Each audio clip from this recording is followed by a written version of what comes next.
super excited for this interview, you guys. I'm a massive fan of the sport of boxing, and today we're talking about boxing in the state of Idaho. We're bringing back a pro boxing card. Professional boxing is making its return to Idaho for the first time in years. So we're going to be talking to the promoter of this promotion. His name is Tony Jimenez, and he is the co-founder and co-owner of Slim Promotion. So we'll be chatting with him about the boxing card that he's got coming up in a couple of months into 2025, bringing pro boxing back to Idaho. Super exciting opportunity. We'll get to learn his story of being a boxer himself, how he got involved in it here in Idaho, some of his favorite memories, what he's learned as a coach, and then what he's learned as a promoter, what we can expect moving forward. I'm really excited about this opportunity, and I just want to say thanks to everybody who has supported the show. If you are not following me yet on YouTube, make sure to hit that follow button as we continue to grow that channel. I want to get it to 1,000 subscribers in the next couple of months. So please, if you're listening to this, hit that subscribe button whenever you're listening to it, wherever you're listening to it. Follow me on YouTube, and just stay ready because this is the Gametime Guru. So, what time is it? Game time! Woo! This is the Gametime Guru podcast, where I interview sports figures from all over the world to help deliver a panoramic view on sports. So whether you're a former athlete, one of the crazies, or simply a casual sports fan, this is the perfect show for you as we peel back the curtains and learn from our guests every single week.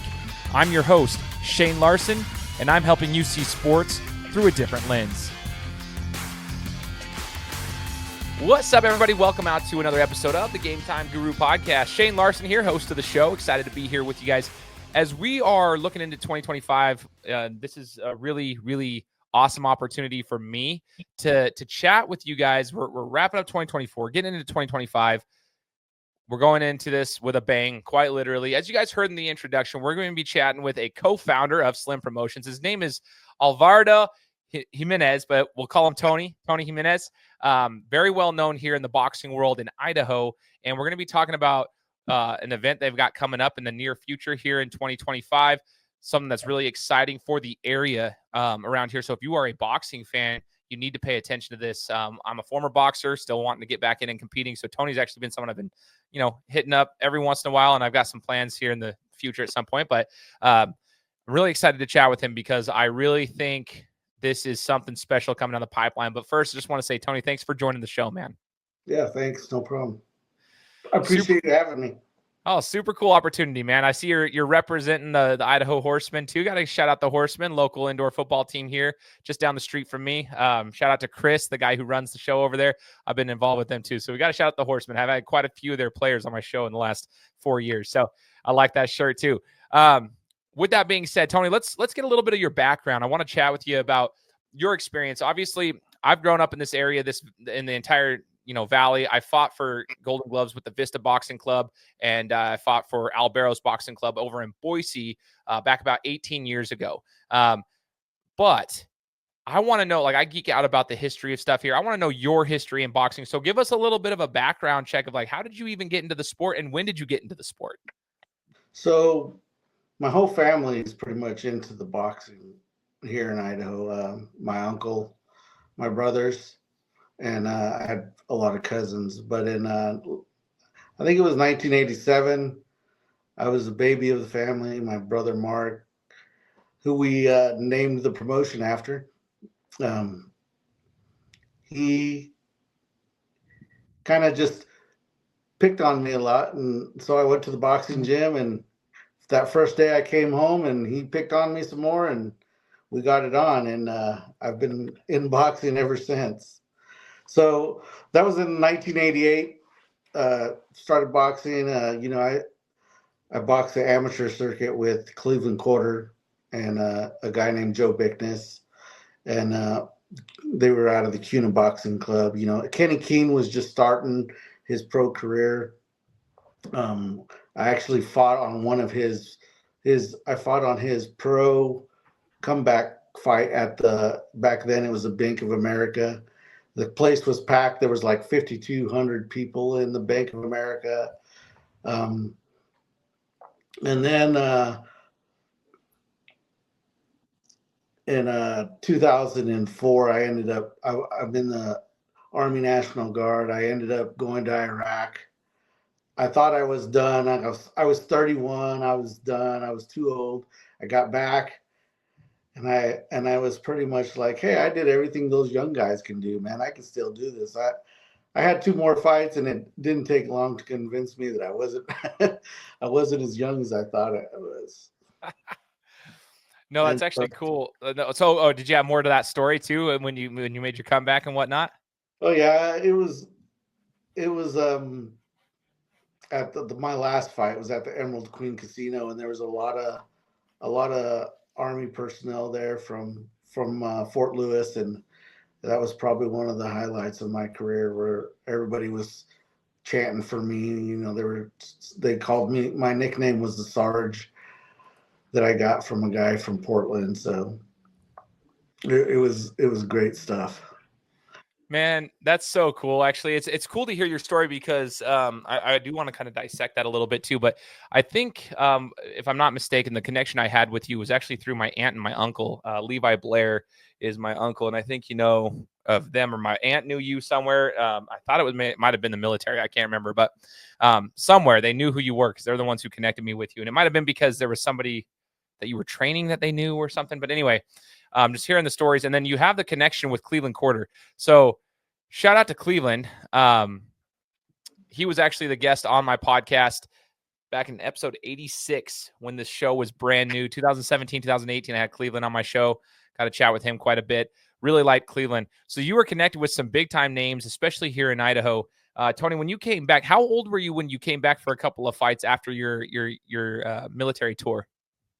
Uh, I think my last one, I was 32. Okay. And that's when I fought at the Emerald Queen. And the way now that I remember, the way I got connected to you was with Levi. He was like my boss, great guy, good mechanic out at Gowan Field. It was awesome working underneath him. Oh, how funny! Yeah, I thought that's what it was. It's been a couple of years since I got connected to you, but that's what it was. It was Levi. That's my uncle Levi. So, question for you. So, for people that come back into their 30s, this is interesting. I actually wanted to kind of chat this up with you for a second. I have aspirations. I'm 36, but I have aspirations to at least get back in there and compete to some capacity. I don't expect to ever be a champion or nothing, but I want to see if I can train, and if it makes sense, if I could get back in and take some licks, give a few out maybe.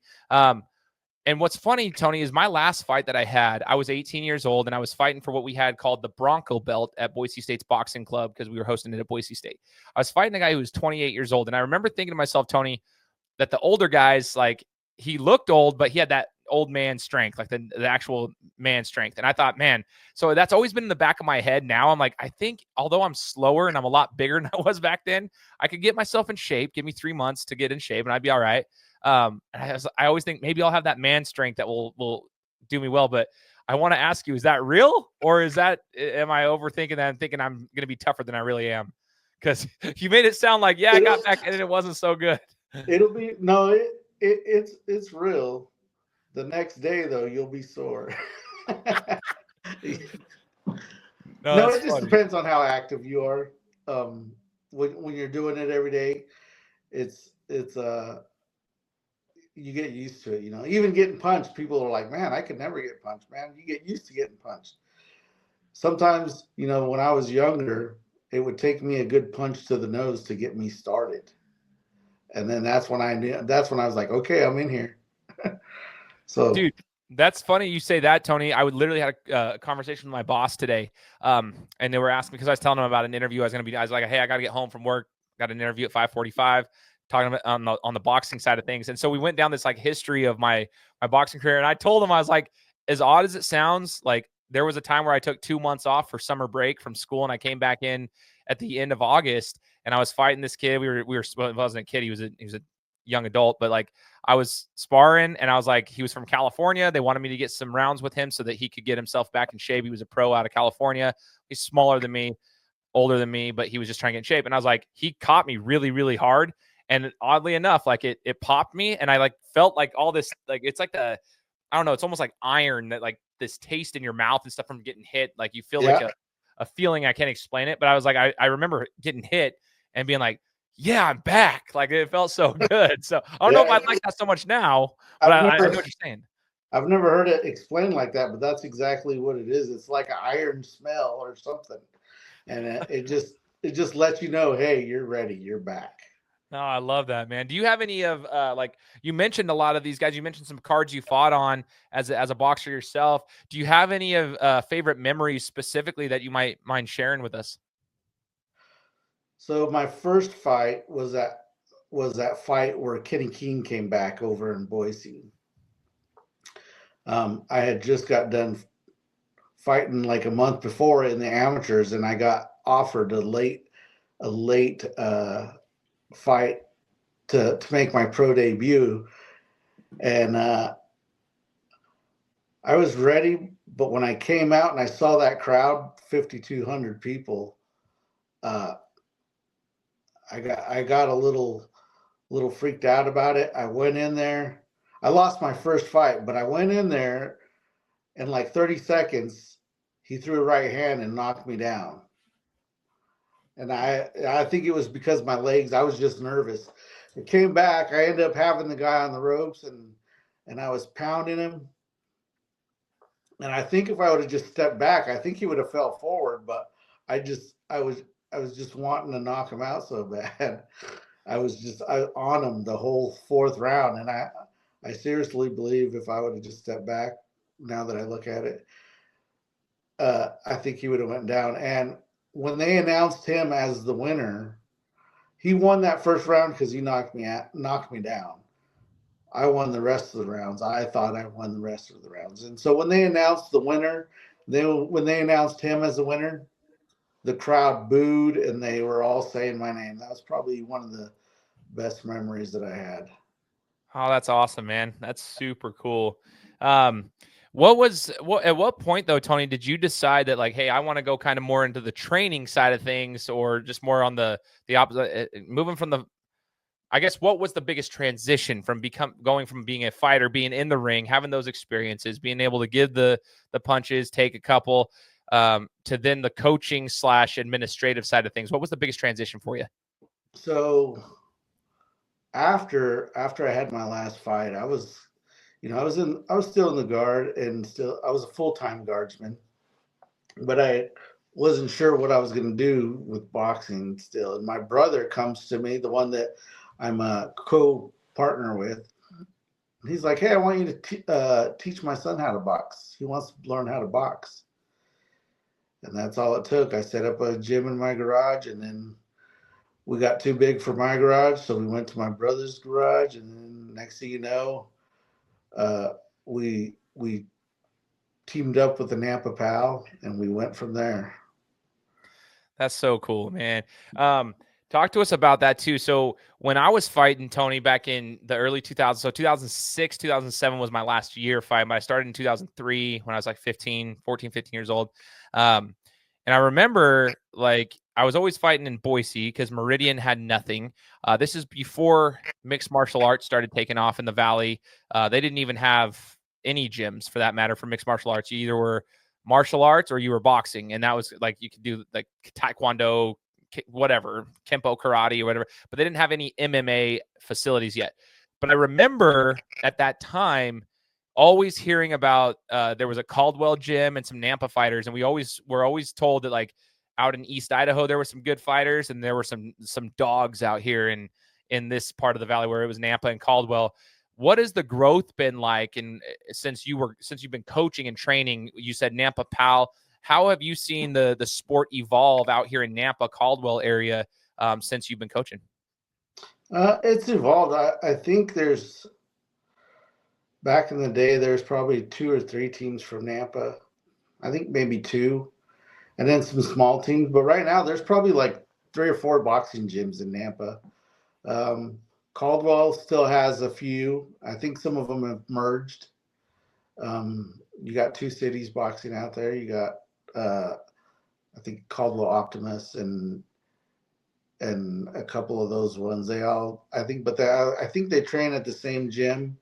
Um, they got the gym over in Meridian called Marin, who the owners actually were trying to get him a match on our card. And then the Vista Boxing Club is still around, but they're not in the same place. They're over on Fairview. and Zach Lopez runs that, but it hasn't evolved too much, but it hasn't died. But there's a lot more. I think there's a lot more gyms throughout Idaho now than there was before. Yeah, that's a good point. And I will say, and shout out to Zach Lopez, too. He was actually my very first coach ever. Man, 21, 22 years ago. That's crazy. He had a son named Alex. I just remember Alex was this beast of a kid. He was 13 years old when I was 15. And I remember him being able to throw uppercuts harder than any 13-year-old I'd ever seen. I was like, holy cow. So it's kind of like a flashback to me hearing that name. But so I think one of the things is, though, I like what you mentioned, Tony, is that the sport, like, it hasn't died, right? And a lot of people talk about the sport of boxing just like fizzling out when mixed martial arts started kind of taking over. And in Idaho, mixed martial arts is starting to, you'll see those gyms popping up in the last 20 years, well, last 15 years, I should say. I mean, Boise alone has 4 or 5 of them. I mean, they're everywhere now. Like, everyone's got a mixed martial arts gym. And so at times you'll start to see people kind of gravitating towards that as a sport and not so much in boxing. However, there is still a little bit of growth because it's not dying. Like, there are more gyms here than there were before. So there is some sort of growth or at least sustainability. And I think there's something to that. So I wanted to ask you your opinion on this. I love combat sports, period. You'll find me watching boxing. I'm going to be watching Tyson Fury. Love Tyson Fury. I watch boxing. I still follow it pretty religiously. I like it. I'm not a hater of boxing, but I also love mixed martial arts. I'll watch the PFL. I'll watch the UFC. I'll watch the local promotions. I like mixed martial arts. I love bare knuckle. I watch bare knuckle. I watch the BKFC. I watch all the bare knuckle stuff. I love it all, man. I'm just a fan of combat sports because I believe there's an art to it. So I still love boxing. Are you like, what do you tell the people that are like, man, boxing's dead. It's not as fun. It's not as exciting. Because I personally feel, Tony, that it is exciting. I still think that if you understand the art of boxing, it's still exciting. In fact, there's a reason a lot of mixed martial arts fighters can't last in a ring because they're throwing punches instead of kicks and grappling stuff. It is hard to punch. They think it's not so hard to punch. I'm like, no, dude, because you're getting punched. Like, it's an art in and of itself. But I want to know what your thoughts are for those people who say, oh, well, boxing's a dying art. It's done. It's a dying sport. Like, it's not as fun. It's not as exciting. What would you say to them? For those that don't know, there's probably 1 or 2 amateur boxing shows in Idaho every month. Pro boxing has gone down for quite a bit in Idaho. We haven't had a show since 2009, but the reason is because the promotion costs got a lot more expensive. It's harder to put on a boxing promotion because you got to pay the fighters and you got to get your promoter's license and you got to get the event license or the event permit. The problem is, in a lot of these MMA shows, they don't have to pay the fighter. All they have to do is put on the show. But that's fine because that's how they're going to grow MMA in the area. MMA and boxing are both good for each other. MMA will actually help boxing out because, like me, I am trying to bring some of them MMA guys over to see if they want to box. Some of the things that are the promotion that we box for over in Oregon, it's called Arena Wars. Guy's name's Matt, and he runs Arena Wars, and he has boxing, MMA, and kickboxing all in one show, and it does great. They're sold out every show. They're sold out. Eventually, that's something I want to do. I want to do more. I don't really want to get into the MMA because they got that covered here, but I would like to throw a mixture of kickboxing and boxing on eventually. If we can get this pro boxing going again, I would like to throw on like 5 or 6 boxing matches and then 3 kickboxing matches. Kickboxing is pretty exciting. I mean, the shows that Arena Wars put on, they're kickboxers. They get in there and they go at it. It's crazy. And I never really was a kickboxing fan until I saw the Arena Wars do it over in Oregon. That's interesting. Yeah, I have followed I think Fierce Fighting Championships had some sort of a mix as well. I think that was one that I watched. It was a mixed martial arts promotion, but there was a kickboxing. There was a couple of them in that promotion, and I thought it was really cool. I went to 2 different fights here locally that they hosted in Nampa, and I don't know, I found it very unique, very interesting to have a little bit of a mix. So no, that would be really cool to see, Tony, if you guys can put that together. But I like what you said there as well, that they're good for each other. It doesn't have to be one over the other. And that's what I always argue with people about. I'm like, dude, each one of them has their thing. Like, it's amazing. That's why I'm a fan of all combat sports. And I like karate combat. I just had Sam Alvey on the show a couple weeks ago, and I like talking to him about his experience in karate combat. It's kind of fun. So you mentioned, bringing professional boxing back. It's been the first time since what you said, 2009. You guys have Slim Promotions, and it's your brother and yourself putting this thing on. I saw the post about it the other day. You posted it on your social media, and I was immediately intrigued. You mentioned some fighters and what we got going on here. So this is where I want to chat. So all the people that are listening right now, if there's any time to actually just lock in and pay attention to this episode, this is right now. I want to talk about what you guys are bringing back for this card, what we should be expecting. So talk to us about this. You're putting this card together. What is Slim Promotions? What are we expecting with this, with the pro card coming back over here? So what we wanted to create was, like I said, there's no boxing. We want to bring that back. Not only is it going to bring back boxing, it's also going to bring back people to this community. I don't know if anybody's ever been in Caldwell lately, but Caldwell's nice. They really fixed up that downtown. Hopefully it'll bring in that business into downtown and to some of the local Caldwell area. And then eventually, I want to bring it back to Nampa because that's where I'm from. But Caldwell has a history with boxing. That's where Kenny Keene first started, was in Caldwell. Well, he also started at the Emmett Cherry Festival. I don't know if you even knew that. He had a few pro fights there. So like I said, we were trying to bring in, we had a couple of fights fall through already. Sadly, Tommy Turner will not be able to fight on our show because he's hopefully going to fight for a championship bare knuckle in February. So we lost that main event. That would have been awesome, against Daniel Morin, who's also going up against for his second fight, January 25th in Oregon. But I'm trying to set up maybe a special attraction. I don't know if you know a guy named Chauncey Williver from Spokane, Washington. He's 59, 12, and 5, I think. He's a good guy. He's from up there. If we can get things worked out, he's a good guy. He's fought some world. He had a title. He had internet. He had the the CAM title. It's Canadian American Mexican title. He fought some good guys. He fought Chad Van Sickle. He fought, man, I can't even think. One of the fights that he regrets not making was fighting against David Tua. And when he would go back and forth and fight in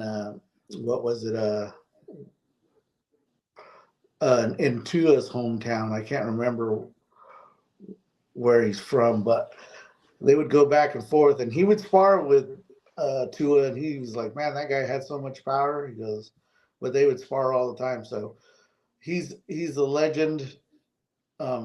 If you look at him, you wouldn't think so because he fights about 320, but he's got the fastest hands you'll ever see for a guy that big, and he's a great guy.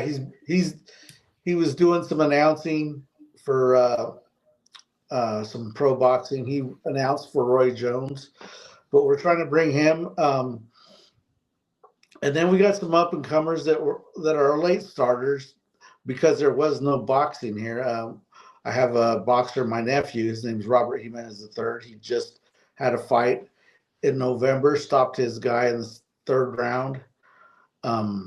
We're getting him on, and then we have another guy. His name's Omero Gallegos.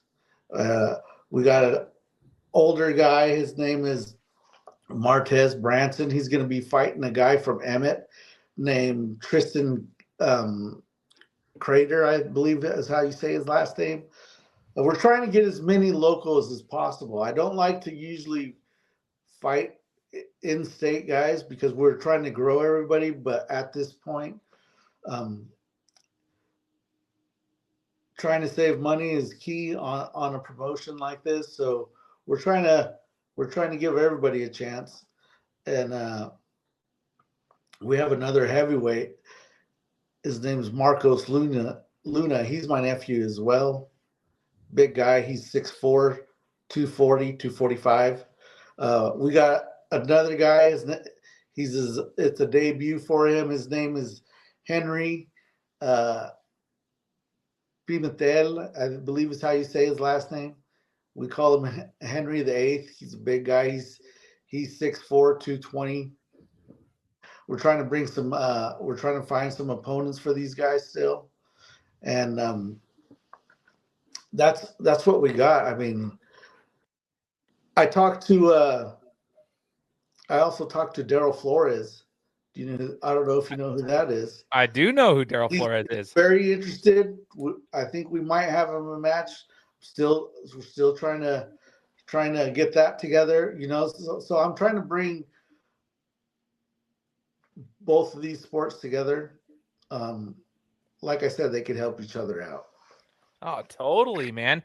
So, for those who are listening who might not be familiar with just how the boxing promotions work or any kind of combat sport for that matter, it's hard. Like you were just mentioning, like you had Tommy Turner, but because of his bare knuckle stuff going on, the timing of it, he's out because he's got that going on, and so we miss out. There's always going to be this happens, right? It's very hard to put together a fight card, but the cool thing is that when you're mentioning all these names, is you're constantly piecing things together and you're trying to find what works. And I'm sure there will be other changes that happen. That's what happens in putting these cards together. It's the reality of it. I've talked to many promoters here on the show, been well connected in this space anyway with a lot of other people. That it just seems to be what it is. But I'm actually pretty impressed, Tony, with who you guys have on there so far and what you're doing to try to get people in there. And I would say this, you mentioned a couple times, we've got some new guys that are late starters. You got a couple guys making a debut, whatever, a guy making a debut. Sometimes those are some of the better fights that I've seen, some of the more entertaining fights they can be. They're not always like, just because they're inexperienced, they're not fun. No, they're good fights to watch. So I would encourage everybody to pay attention to this. Do we have a venue that this is going to be located at yet, or are we still trying to figure that piece out?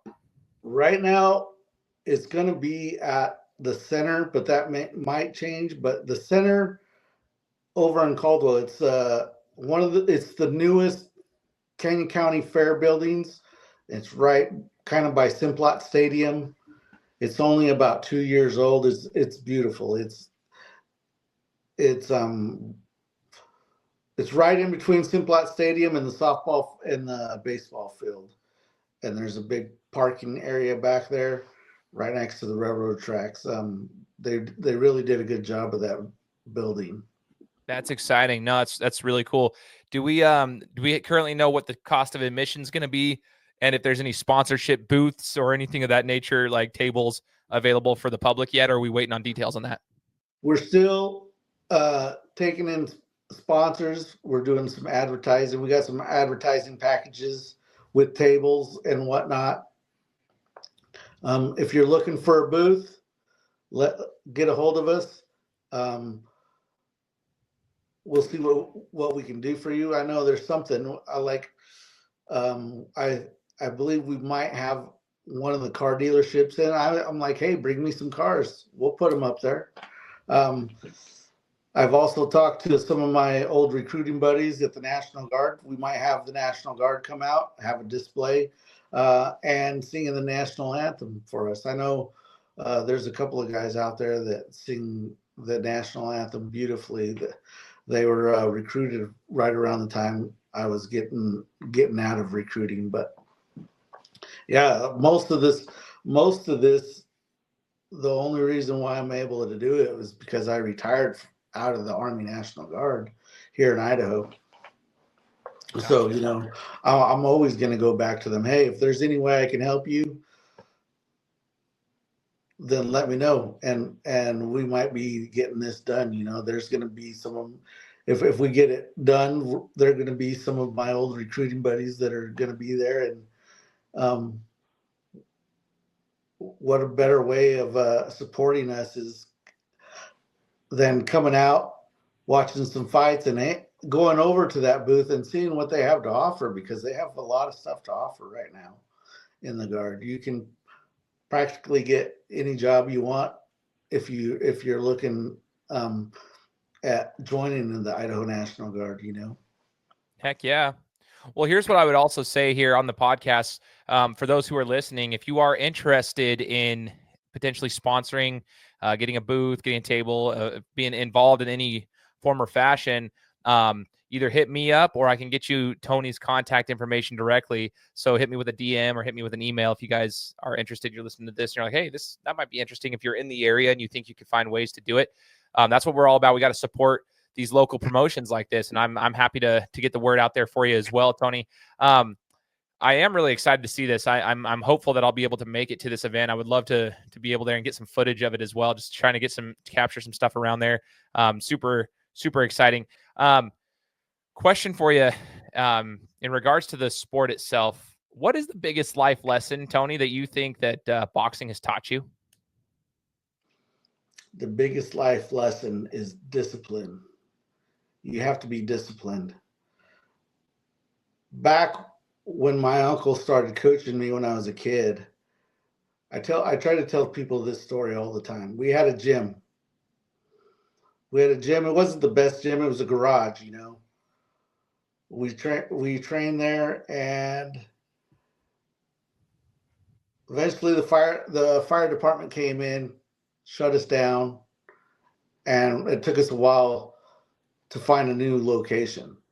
Well, when they did that, there's a couple of the guys that went out and started their own gang, and they're still around. That gang is still around today. That's what boxing does. It helps keep kids disciplined and off the street, and that's why we do what we do.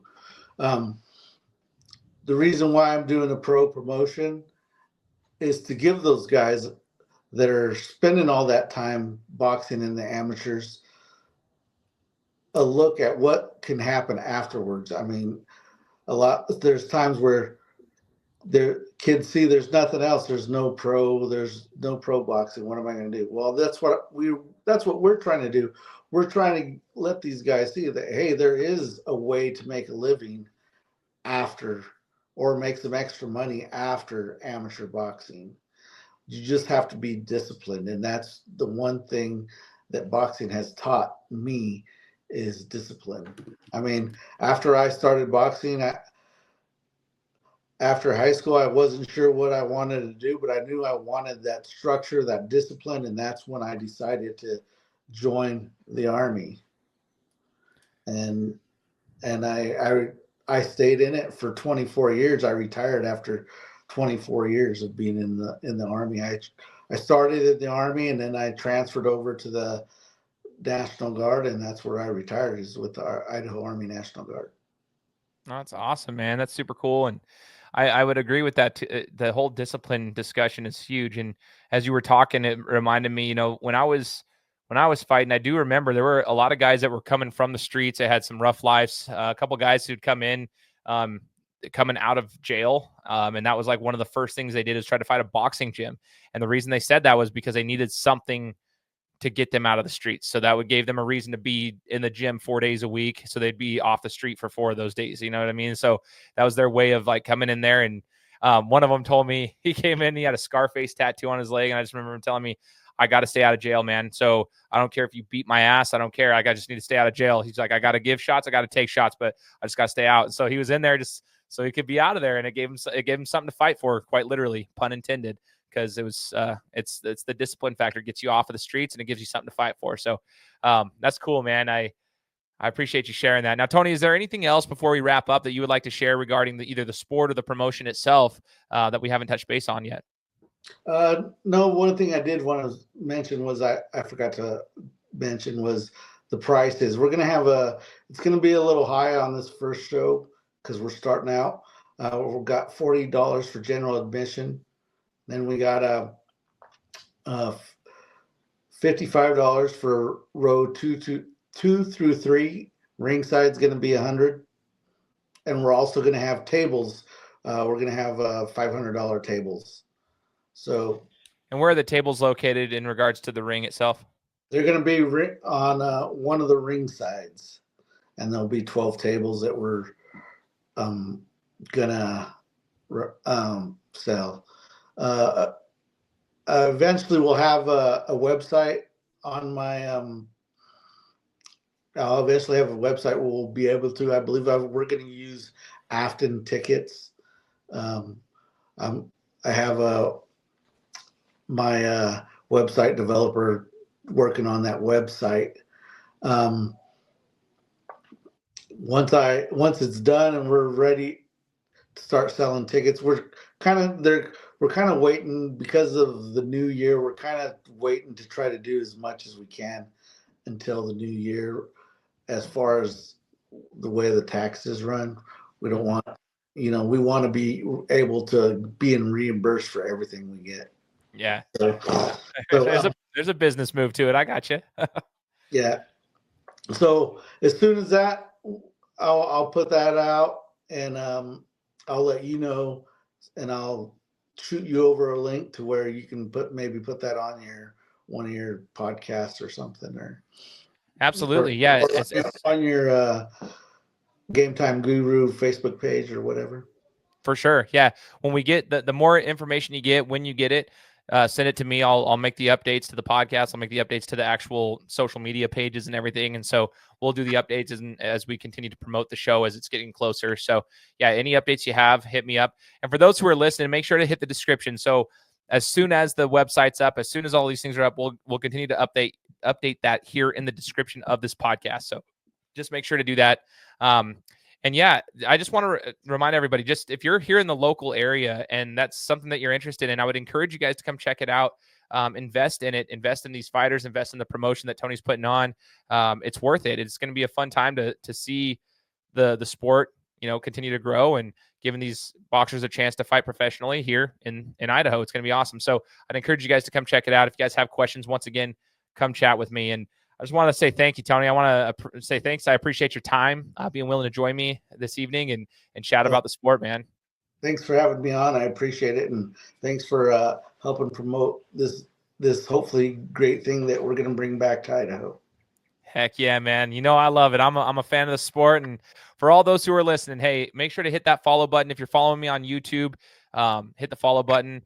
Leave us a comment down below. If you're not following us, I'm trying to build my YouTube platform. Please hit the follow button on YouTube. It's my smallest platform by far, but we're still trying to grow that out.